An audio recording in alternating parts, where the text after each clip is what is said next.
Oh, as long as I can remember, maybe since I was about 4 or 5, my mother used to do local theater acting, and she used to put me in it. So I used to do the Christmas play. So that's as early as I can remember. Always wanted to do it professionally. However, growing up in Haiti, it was never really an option. However, I did pursue it. I did do my homework, trying to meet with producers and filmmakers. I truly wanted to make a career out of it. I did both. I did take classes with John Robert Powers and also with Casablanca. And of course, going to school, since my major was communication and I did theater in college. So therefore, I did do take some acting classes. My family. My family, we are a big, very artistic family. My grandparents, my grandma was a dancer, my mom was in theater. Therefore, growing up and seeing all that art going around, that inspired me.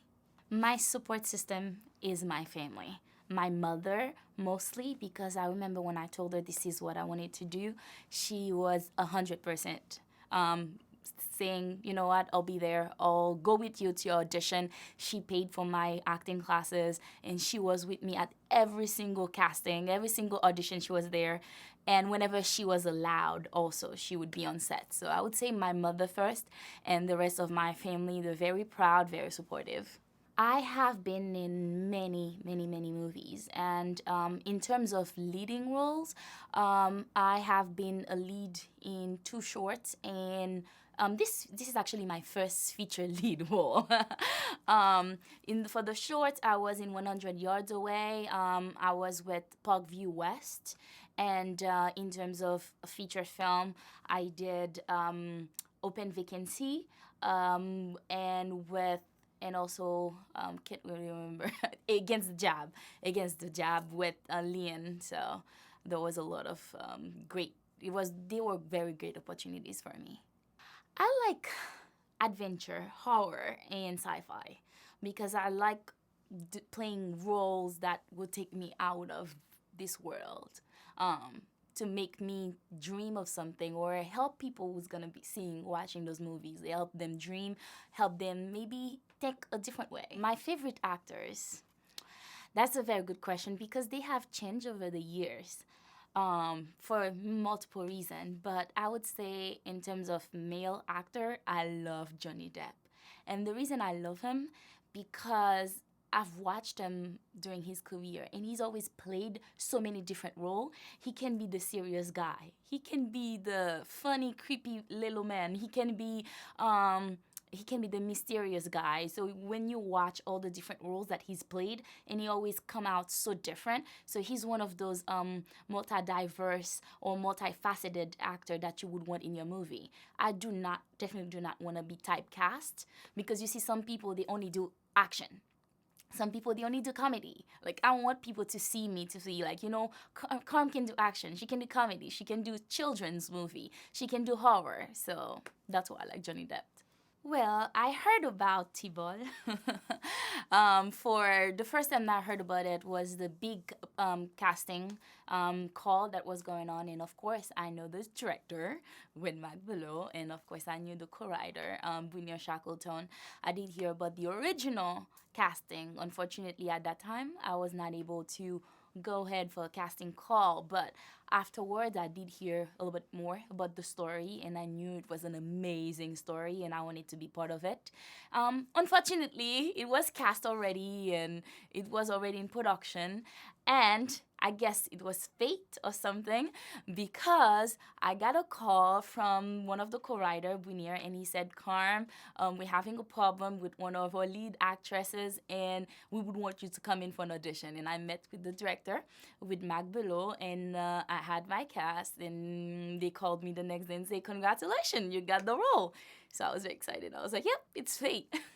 The audition process was, to be honest with you, a little bit nerve-wracking, because the previous years, most of my acting roles, I got them without even auditioning, because it was from people who've seen my work, and they would just say, hey, Carm, I saw what you can do already, and I have that role for you in my movie. So I never really had to audition, other than doing theater. And theater is a complete different world than auditioning for a film.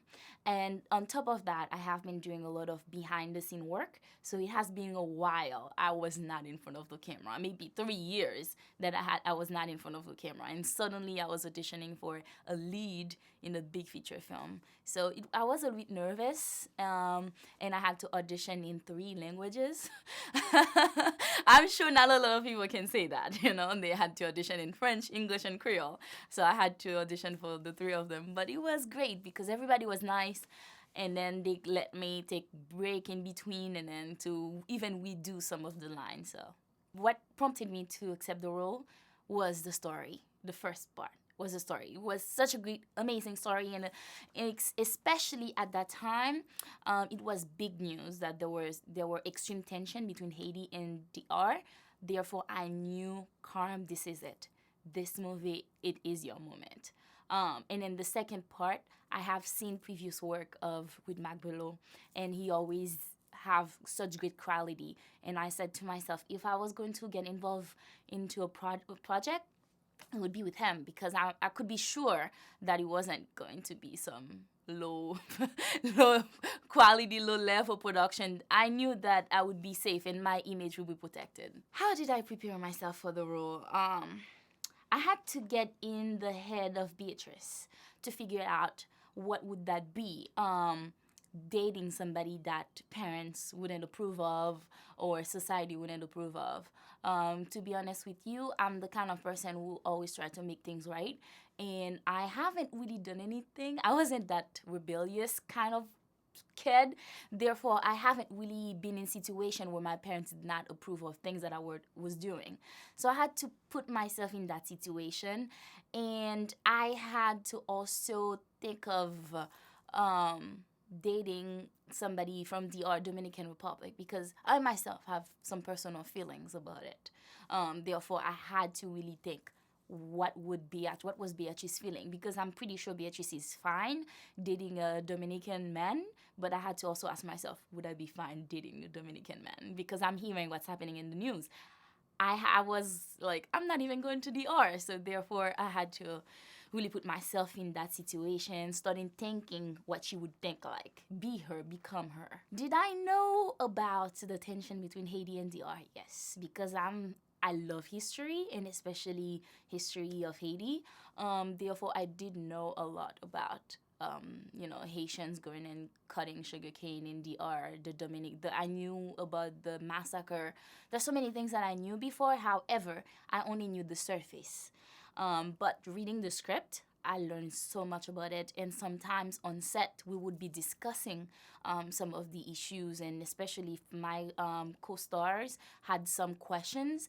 By asking those questions, more things came to light. So if you're watching the movie and sometimes you'll see my face, I'm literally not acting. It's me reacting to the knowledge that I'm getting from the movie. So really, I think anybody who's watching it is totally gonna learn so much about those 2 little countries sharing that small island. Oh my God, the experience on set was amazing. It was truly amazing because we got to work with amazing actors, whether it was the first time, whether they were professional, they've had so many movies under their belt. Everybody felt welcome. And what I like the most, there was no divas. You hear about all those stories, people on set acting like they're everything. There was no such things. Everybody was so nice, and they were helping each other out, either in remembering their lines or giving them advice, and even helping them maybe for the next, how to find the next movies. Because like I mentioned before, you have some great people like Betty Lemaitre. She's been in so many movies, and you've had some other people who probably it's their first time being the feature film, and they were sharing knowledge on set. So it was a great atmosphere. And of course, we've got Bertolo, who would bring his guitar, and then he would be singing. So that was a great place to be. Working with the director, it was a great experience. For example, it was my first time working with the director in that setting. I've known him before in the community, but in the Boston community, we've seen each other. We've worked. I've been to his movie premiere. However, it was the first time that I was seeing him as a director. And what I liked actually is the fact that I could come up with suggestions and say, "Hey, this is what I'm thinking. What do you think?" Whereas some directors, they're pretty one-sided. They won't even hear what you have to say. But he was like, you know what, if you feel that's the way you're feeling the character, go for it. Or you wanna try it, go for it. So it's not like he had an agenda and then he was coming 1, 2, 3, 4, let's go. But he would let us, I really actually really appreciated that. He would let us explore the different version of our characters. I'd like to think that I've done justice to my character. Because I did ask many questions about who she is, how she thinks, because she's a nurse, and that being, she must be someone who's nice. She's very respectful. She grew up in a very respectful family. She was educated, and she was open-minded. Therefore, I think that I did her justice, and I would hope people watching the movie would think so as well. I was satisfied playing her. Yes. I don't think that I would want to play someone else from the movie. Anyway, come on, she's the leader. but but I liked her. Usually I would say that I wouldn't go for somebody who's too similar to me, because I want to be challenged. She was similar to me. In terms of personality, we have similar backgrounds, similar education. However, she was challenging to play, because she was going through challenges stuff. So therefore, I think it was great playing her. I think that T-ball is a story that needs to be told because so many people are not aware of that wonderful story between those two countries that are sharing this island. And even when people are like, "Oh, you're in a movie. What's the movie about?" And I will tell them, they're like, "Oh my God, that's amazing." And actually, you know how they refer to T-ball? The Caribbean Romeo and Juliet story. Because every time that I'm like, yeah, it's a girl and a boy, they like each other, but they're family against it. And people are like, "Oh, Romeo and Juliet." And so I think people who are into history are gonna love it. People who are into romance, they're gonna love it. It's almost like everybody will find something. You like a little bit of comedy, you like a little bit of history, you like a little bit of drama, whatever it is, you'll find something in T-ball. So it's almost like for everybody. I would highly recommend people to watch T-ball. And it's not just friends and family, like everyone, scholars, people who don't know about the Caribbean, people who don't know about the history of these two countries, people who don't know about what it's like, because they will say, "Oh, you're Dominican, so you must be black," for example. People who don't understand the why Dominican feel so differently about Haitian. So I think it would be a big eye opener to see, oh, you know what, even though it's one island, but these two countries, they do have different history background, they do come from different places, and they do have different feelings towards each other.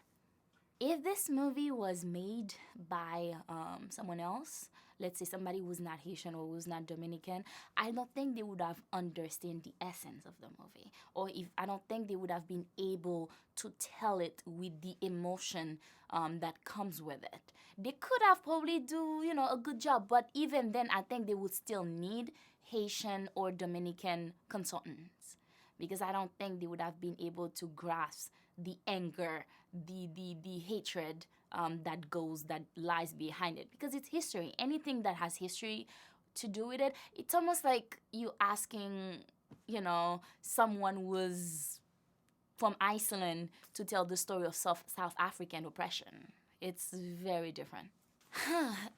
I'm not sure if I can really answer to that question, because I don't think that I'm close enough to the Haitian community when it comes to film, because it's the first time that I'm really getting into Haitian film, because most of my experience have been with American. So this is really truly, I'm sure when this movie comes out, a lot of people are going to be so surprised to see me, because they don't even know that I act, because most of my movies are American, or they come out in American theaters and Haitian don't see them. Therefore, I hope that they will support this movie when it comes out. But in terms of the process of making it, I'm not sure how involved they were or they could have been. Production for me, because I know that the movie was in production before I got involved in it. However, production started in, I want to say May for me, truly in May, and we ended in September. Films usually involve long hours and a lot of sacrifices. There were a couple of long nights. However, the atmosphere and the support system from the staff, from the crew, kind of made you, hang in there, and to be able to work those long hours. And of course, if you can't handle long hours, I love film is the wrong business for you. If you can't do long hours, buddy, you're in the wrong business. I like to think of myself as that I'm good at multitasking. So I would mostly say depends whatever it is that I'm doing. So, for example, while I was shooting T-Ball, I was also involved in other film production. And I think there's two things that can help you being involved in multiple production at a time is to, number one, be focused, number two, be dedicated, and number three, really know what you want. Because if you really want something and you want to make it work, you will make it work. It's not about, oh, I was involved in for a project, but it's about being involved in for a project that you care about, that you want to see succeed. Um, do I know the role of everybody on movie set? I would have to say yes, because thankfully I'm not just an actress. I also direct and produce and went to film school. Therefore, I do have a little bit more knowledge about people's roles and all the different tasks that different people are doing on set. As an actor, what do I do to to improve my skills? So what I would say is I observe. I observe a lot. I observe actors. I observe people, because actors, what do? We try to replicate real life, or what real life would look like, or what the fantasy world would look like. So I observe people a lot to see what makes someone different than the other one. What are the little specific threads that will say, oh, that makes Carm different than Junior? What makes Junior different than Harry? So I would look at either body language, facial expressions, because sometimes you'll see some people, they barely have no facial expression, yet there's still some energy that is coming from them. So I'm studying this thing to know how are these things coming out of them. Then I use my mirror a lot. Then I will use my mirror and try to see how can I would say, how can I send out the same feelings depending? It can be just rising my eyebrow. It can be just a little smirk. It can be just my head, the way I tilt my head. How can I make different emotions or different vibe from body languages, facial expressions as well? So, in this day, with social media, it's easy to reach a large group of people. And also because of all my contact in the film industry, whenever I'm attached to a project, I either do promotions using my social media, Instagram, Facebook, Twitter, and also all my connection in TV and radio. And, whenever I'm working on other sets and I was, hey, I'm in this project, you gotta be in, you gotta come. And everyone in my circle, I make sure that they are aware of what I'm doing. And of course, I'm like, you owe me, so you have to come and support. When I'm not acting in movies, I also dance. I'm a dance teacher and I'm also a professional dancer. I own a dance studio, so I do a lot of that. And recently got into doing some music videos, dancing for videos. So I try to do little performances here and there, and I teach. So I think Massachusetts is becoming very big for actors in terms of offering them acting opportunity. However, I'm just thinking that it's just a lot more extra roles because there's a lot of big movies that are filming in Massachusetts, but they are mostly extras, and it's hard to find lead roles or supporting roles. However, there's a lot of the indie film community is very developing. If somebody really want to get into movies, I think being in Massachusetts is actually a good place to be. It's a good place to be to work your craft, build up your resume, and make connection. Maybe from there, for example, I have a perfect example. A very good friend of mine, we were in a movie together, Open Vacancy. And then now she is in Orange is the New Black. She is in Jane the Virgin, and she started right here in Massachusetts. And she had her agent, and if you have a good agent too, you can travel, go to New York, pick up a couple of roles here and there. I think Massachusetts, you don't need to relocate to really get into films in Massachusetts. Independent films is the best way to start a movie career because a lot of people think it's making it big to Hollywood, but you gotta work your way up. It happens for the 1% maybe, but you gotta work your way up. And actually nowadays, even big Hollywood movies stars, they're doing independent films because that's where the artistic is, that's where the craft is, that's where it's not about the money, it's about the art. So I think T-Ball is a movie that needs to be seen by every single Haitian, every single Dominican, and every single person in the Caribbean, and everybody around the world. Because there's so many Haitians who don't know about their history. There's so many Dominicans who hate Haitian. They don't even know why. It's just because my granddaddy did. So I definitely think that everybody needs to see that movie. I would not hesitate to be in another project with both with Mac and Norman because I've learned so much being on set, and I like the quality of the work because that's what's important at the end of the day. The experience and the quality of work. If it's good, you gotta go with it. I am so looking forward to the grand premiere. I can't wait to see people's reaction to some of the scenes, to some of the things that are being said. I can't wait to be in that room, and I can't wait afterwards to hear feedback because I really want to know what people are really thinking because this movie, it's not like every other movie that has been either made by the Haitian community or even in big theaters, and something about a conflict between two countries sharing a small island. So I don't think it's how they say, been there, done that. I don't think these stories have been told yet. So I think I can't wait to see the grand premiere. I want people to go and see T-Ball, The Island Between Our Love with an open mind. And I hope that this movie will change the way that they perceive Caribbeans, the way that they see Haitians, and the way that maybe Haitians see Dominicans. And I hope that from watching this movie, more people will become united and some people will let go of that hatred.